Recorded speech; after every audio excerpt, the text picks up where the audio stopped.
Hello, welcome back. Day 77. If this is your first time here, my name is Angela Wren, and this is a series I'm doing where I catalog my everyday art progress and growth as an artist. Right now, we're in the middle of Anatomy Month, where we've kind of taken the entire anatomy of the figure and broken it down into different pieces that we're studying each week. So this week is the anatomy of the legs. And you may notice I have a different background here today if you've been following along. As you know, I travel a lot in my personal life, and I'm in Slovenia just for this week. So Leg Anatomy Week is also Slovenia Week. Maybe there's some connection there that I don't know about. But regardless, today, regardless of where we are, today is another drawing day. And as I said, we're further exploring the leg anatomy. And if you caught yesterday's episode, so that would be day number 76, you saw that I talked a little bit about this idea about being overwhelmed with anatomy. So I haven't spent much time studying leg anatomy in the past, and when I really started to dive into it in these past couple of days, I noticed that there's actually a lot more there than I had initially thought. So much so that for the first time in years, I experienced that feeling of kind of being overwhelmed by studying anatomy.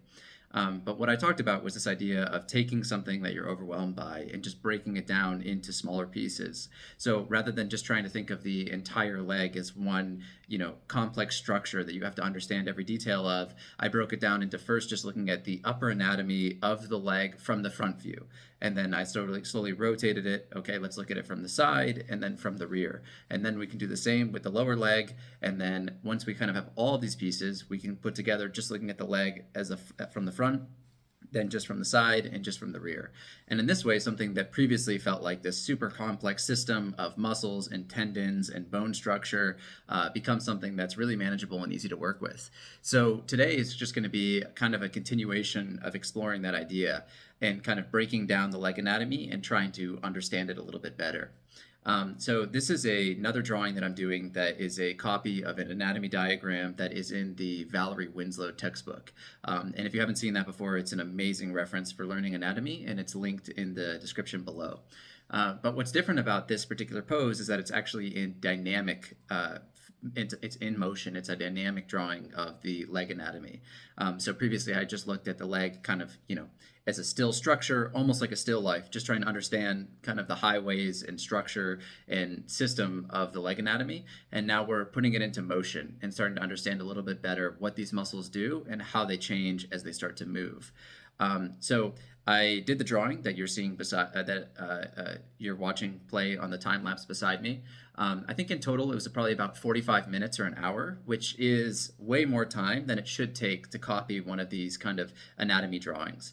And the reason that it took me so long is when I do a copy of a anatomy reference, I don't just try and copy it exactly as I see it and just try and draw it line for line. Instead, what I try and do is build it up and really think about the different pieces of anatomy, the different pieces of muscles, of leg, of tendon, of bone that exist, and really try and put it together as something that I can use again in the future.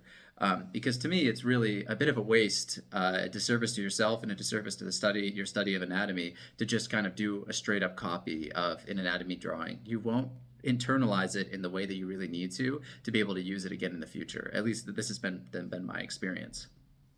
So if you watch the time lapse in detail, you can see that I actually began by sketching in the bone structure, which was kind of the pelvis location. Then I did the upper leg bones, which I now know is the femur, the single upper bone in the upper leg, and then the two lower leg bones, which are the tibia and the fibula, and then sketching in a little bit for the foot. So I haven't really studied the foot in detail, and we'll kind of save that probably for a little bit later. But then also indicating the kneecap, the patella, is the fourth kind of main important bone. And then once I have the bone structure in place, then I build up the anatomy of the leg on top of that. So I sketch in where I should find some of these muscles that kind of make up the thigh muscles, the hamstring muscles, the muscles on the back of the lower leg, so the calf muscles, and then those that exist on the front. And by doing this, it helps me better understand how I could construct the anatomy regardless of the motion that the leg is in. So this is one particular pose in motion, but now that I kind of have a basis of how I can draw this and how I can build this up, I can also have now draw many other types of motion. So for example, I could easily reverse the legs. I could make it more extreme or less extreme running pose, potentially even, bend them at more extreme angles where somebody is like, has their leg fully contracted. So their foot is against their glutes, against their butt. And this is like, to me, the most helpful way for kind of understanding anatomy and getting through to like what the core of what you're trying to draw is. So I think that's everything I want to say for now. I hope that you're enjoying studying along with the leg anatomy. I'd be curious your impression, actually. So if you have any thoughts that you want to say, you can leave them in the comments. Because I'm curious how others are kind of approaching the complexity of the leg, especially if this is your first time studying it. But otherwise, I'll continue the narration of the time lapse. And otherwise, I will see you tomorrow for day 77. At this stage of the drawing, I've more or less finished putting in all the structure and anatomy that I want to, and I'm starting to go in and label all the different muscle groups. I think what's important to note here is that I'm not just trying to immediately copy the reference and just write down all of the labels as they exist there, but instead I'm trying to really study from my drawing which parts seem important and what I think I need to be labeling and what I think I should know. I also try and come up with as many labels as I can from my own knowledge before I even look at the reference to kind of help me out.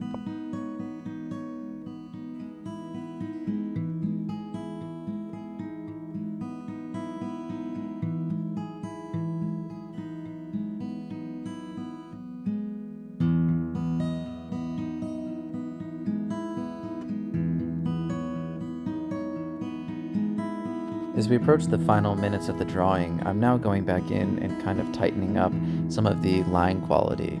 But I'm not just tightening up the line quality for design purposes for the drawing. I'm tightening up the line quality based on what I think is anatomically important. So you can see I'm working very slowly and I'm looking a lot at the reference and trying to decide what muscles or anatomy I think is important before going back in and tightening up the line quality. So this was true, for example, on the glute muscles and on the calf muscles or the gastrocnemius.